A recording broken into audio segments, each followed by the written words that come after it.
J'ai demandé régulièrement des explications, comment ça se faisait, etc.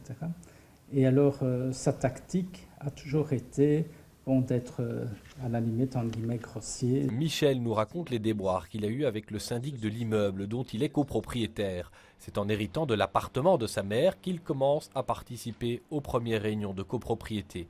Très vite, ces questions passent mal. Par exemple, en assemblée générale, il disait vous venez toujours avec des histoires d'argent, je sais bien que votre famille depuis 30 ans ne payait pas ses charges, ce qui est totalement faux, et des choses comme ça. Donc c'est toujours l'insulte, il était impossible de discuter avec lui, quoi. Face aux charges qui augmentent, Michel s'adresse au syndicat des propriétaires qui l'aide à constituer un dossier en bonne et due forme. Il y a des soupçons de corruption privée, c'est-à-dire que sur les marchés, il reçoit un pourcentage pour faire passer des marchés, etc.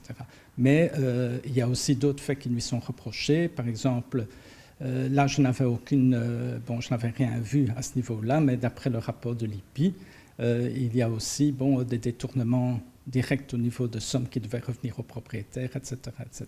À l'Institut des professionnels de l'immobilier, on est saisi du dossier.